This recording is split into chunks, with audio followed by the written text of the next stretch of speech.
Et la halachot, Chazak ou Baruch Rabotai, Besorot Tovot. On est le 12 aujourd'hui dans le mois de Kislev. Et on vient de lire ce matin, comme tous les matins, Titen Emet le Yaakov. Quand on parle de Yaakov, selon la Torah, ça représente la vérité.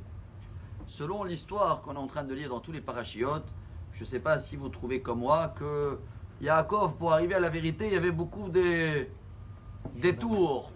Déjà, ça commence il y a 2 semaines pour prendre les bénédictions de son frère. Il devait se déguiser, etc.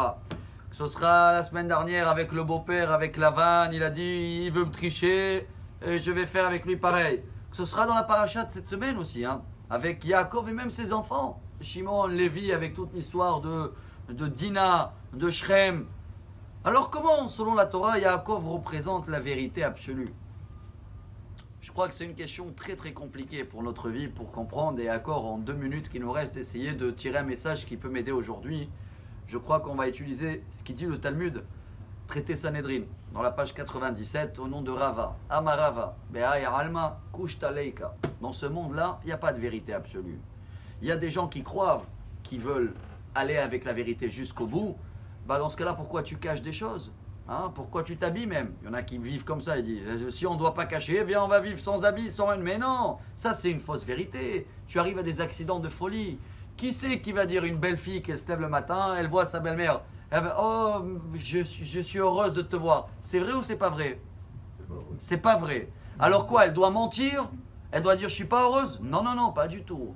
Il y a des gens qui sont très francs, on les aime bien, mais ça peut faire des accidents. Yaakov, il nous apprend dans la vie, c'est de savoir. Voilà. Des traits droits, il n'y a que dans la géométrie.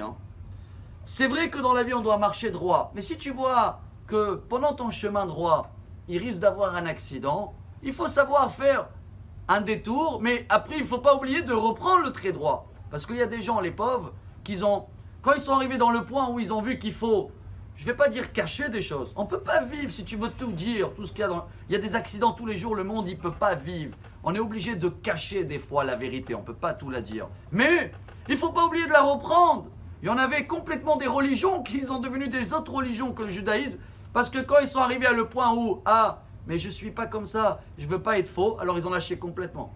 Ils n'ont pas compris qu'il faut retourner et savoir prendre le chemin droit. Ça, c'est la vraie vérité de Yaakov. C'est qu'il savait, quand il arrive devant un menteur, il triche, il fait un détour. Quand là, il faut parler comme ça, il faut parler comme ça. Mais il y a toujours, la vision, elle est droite. Et si on arrive à voir les choses comme ça, chers amis, savoir qu'une vérité absolue dans ce monde, il n'y a pas, alors là, on comprend le plus beau absurde.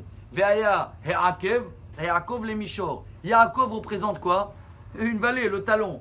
Et Israël représente quoi? Droit. On est dans ces 2 paradoxes entre Yaakov qui est pas droit et Israël qui est droit. Si on arrive à comprendre au milieu notre mission, très très vite, si Dieu veut, on sera droit avec Dieu, ce qui veut dire en hébreu Israël. Bonne journée et bonne chance à tous. Amar Rabbi Elazar, Amar Rabbi Hanina.